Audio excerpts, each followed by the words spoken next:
Risk stories HD में खुश आमदीद। एक और दिलचस्प कहानी लिए हाजिर है। एक वक्त का किस्सा है। नीलापुर गांव में बिट्टू नाम का एक गरीब लड़का अपनी बीवी के साथ रहता था। वो जंगल में लकड़ियां काटता था और उसे अपने गधे पर लादकर बाजार में बेच दिया करता था और उन्हीं लकड़ियों से उसकी बीवी खाना भी तैयार करती थी। उनकी जिंदगी काफी अच्छी गुजर रही थी। लेकिन फिर एक दिन उस गाँव में कुछ शिकारी परिंदों का शिकार करने आ गए। ये क्या जंगल है, यहाँ तो शिकार के लिए परिंदे ही बहुत थोड़े हैं। मालिक, मैंने इस जंगल के बारे में बहुत सुना है, तभी तो मैं आपको यहाँ पर लेकर आया हूँ। थोड़ा आगे चलो, जरूर कोई शिकार मिल जाएगा। फिर वो शिकार करने के लिए आगे चल पड़ते हैं। वहाँ बिट्टू लकड़ियाँ काटने के लिए निकलता है और जंगल में आकर लकड़ियाँ काटने लग जाता है। शिकारी भी करीब जंगल में शिकार ढूंढ रहे होते हैं कि उन्हें एक मोर नजर आता है। क्या शिकार हाथ लगा है। अपने तो मजे हो गए, अब हम इसका शिकार करेंगे।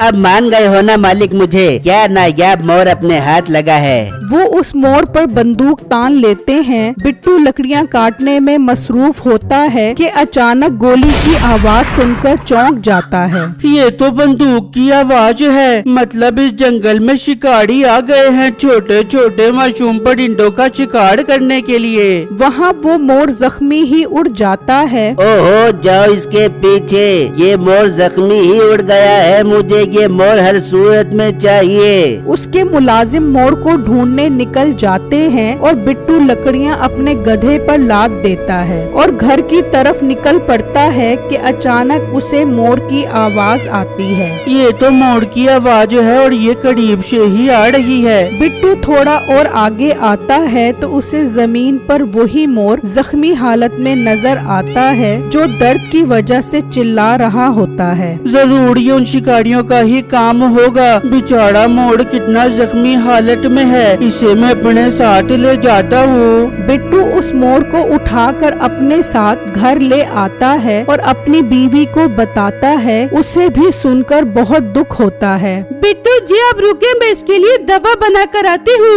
वो अंदर से दवा बनाकर आती है और उस मोर को लगा देती है और उसे पानी पिलाती है तो वो बिल्कुल ठीक हो जाता है। वो दोनों उस मोर को पिंजरे में बंद करके अंदर चले जाते हैं। इस तरह कई दिन गुजर जाते हैं। फिर एक दिन एक चोर चोरी की गर्ज से वहाँ पर आता है तो उसकी नजर उस मोर पर पड़ती है। अरे वाह, ये तो बहुत खूबसूरत मोर है, इसे चोरी करके बाजार जाके बेच दूंगा। बहुत अच्छे पैसे मिल जाएंगे मुझे इस मोर के। वो उसे पिंजरे से निकालता है और वहाँ से ले जाता है। जब वो जंगल के करीब पहुँचता है तो वहाँ पर उसे वही शिकारी देख लेते हैं। ये तो वही मोर है जिसका हमने कुछ दिनों पहले शिकार किया था। हाँ मालिक, ये वही मोर है। ओ, तेरे पास ये मोर कहाँ से आया, सच सच बता। मैं चोर नहीं हूँ, मेरा यकीन करो। ये मोर तो मुझे रास्ते से मिला था, मैंने इसे नहीं उठाया। मैं चोर नहीं हूँ, मैंने ये मोर चोरी नहीं किया।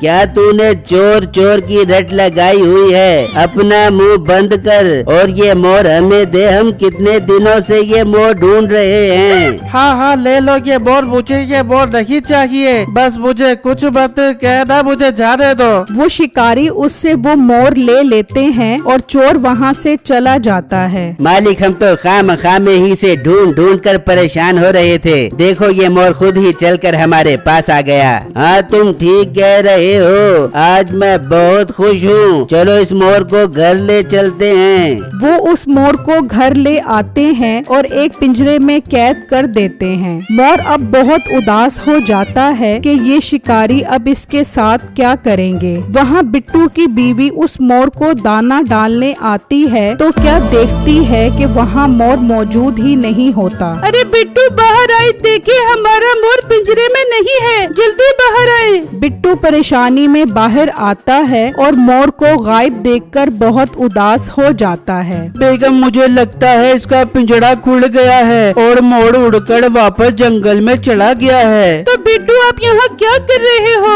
जाओ, जाकर जंगल में देखो और उसे ढूंढ कर वापस लेकर आओ। हाँ बेगम, मैं जाता हूँ। बिट्टू जंगल में जाकर हर तरफ मोर को ढूंढता है लेकिन उसे वो मोर कहीं नजर नहीं आता। वहाँ वो शिकारी उस मोर को कैद करके बहुत खुश होते हैं। मालिक, अगर मेरा कहा मानो तो इस मोर को काट कर खाने से बेहतर है इसे मार्केट में बेच दो, बहुत नायाब है, इसके बहुत अच्छे पैसे मिलेंगे। हाँ, बात तो तू ठीक कह रहा है, इरादा तो मेरा भी यही बन रहा है, इसे मार्केट में बेच दिया जाए। वो बातें कर रहे होते हैं कि अचानक वहाँ एक और खूबसूरत मोर आ जाता है। उसे देखकर वो शिकारी चौंक जाते हैं। वो मोर उस पिंजरे के अंदर जाने के लिए बहुत बेचैन होता है कि शिकारी उस पर गोली चला देते हैं, लेकिन निशाना खता हो जाता है। मोर वहाँ से उड़ जाता है। मालिक, आपका निशाना कैसे खता हो गया? इतना खूबसूरत मोर था।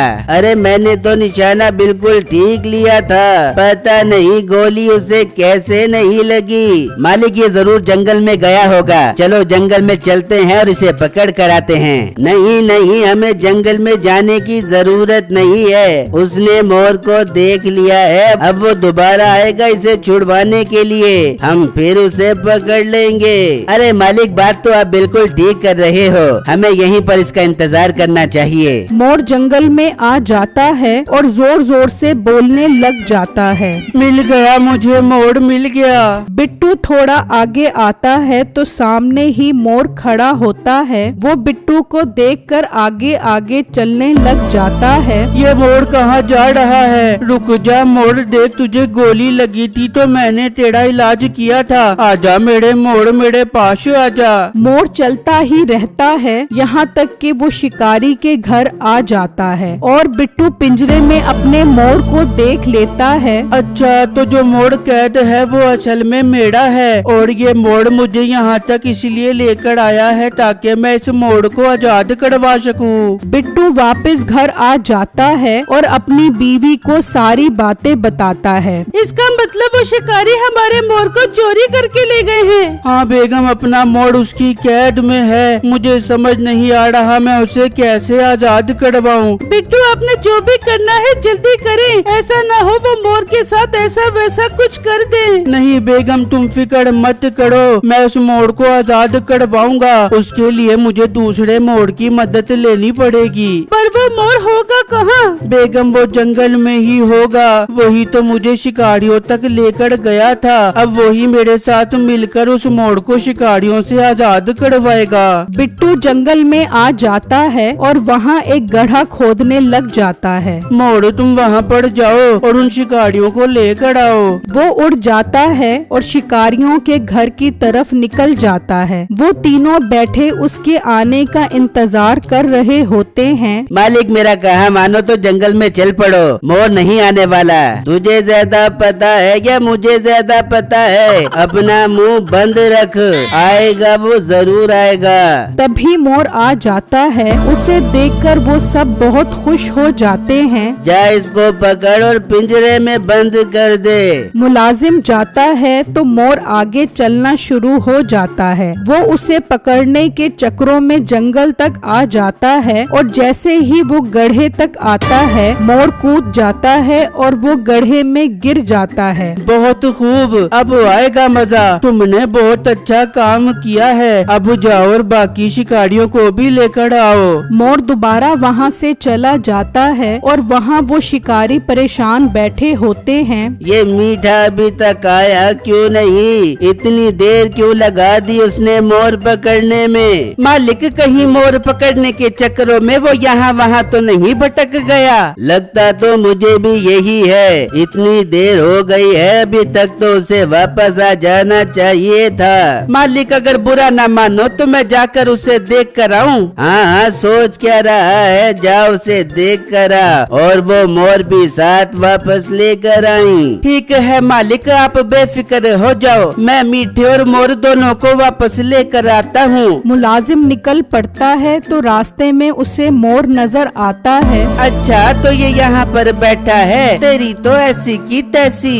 वो उसे पकड़ने के लिए आगे बढ़ता है तो मोर चलना शुरू कर देता है और उसे भी जंगल में ले आता है। और जैसे ही गड्ढे तक पहुँचता है तो मोर कूद जाता है और वो भी गड्ढे में गिर जाता है। दो शिकारी तो ठिकाने लग जाते हैं मगर असली शिकारी तो अभी बाकी था। शाबाश मेरे मोड़, अब आखिरी शिकारी रह गया है। वो हमारे काबू आ गया तो हम मोड़ को आजाद करवा पाएंगे। वो कह ही रहा होता है कि वो शिकारी खुद वहाँ पहुँच जाता है और बिट्टू का सारा प्लान बर्बाद हो जाता है। अच्छा तो ये मोर तेरा है, बहुत तंग कर रखा है हमें इस मोर ने, अब मैं इसे गोली मारूंगा।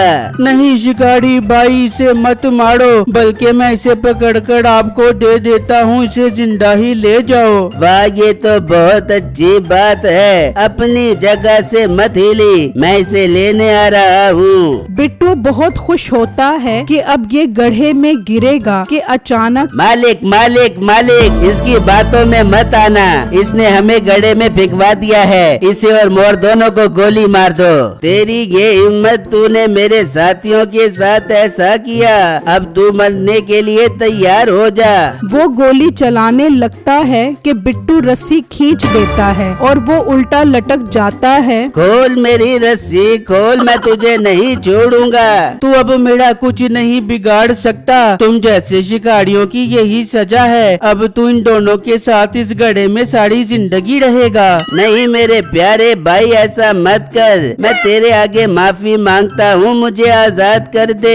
ये बात तो तुझे मासूम परिंदों को कैद करते वक्त सोचनी चाहिए थी। मेरे भाई मेरा यकीन कर, मैं अब कभी परिंदे कैद नहीं करूँगा, तू मुझे आजाद कर दे। अच्छा ये बात है तो मैं तुझे आजाद कर देता हूँ। बिट्टू रस्सी छोड़ देता है और शिकारी भी गड्ढे में गिर जाता है और वो मोर पिंजरे से आजाद करवा कर वापस घर ले आते हैं।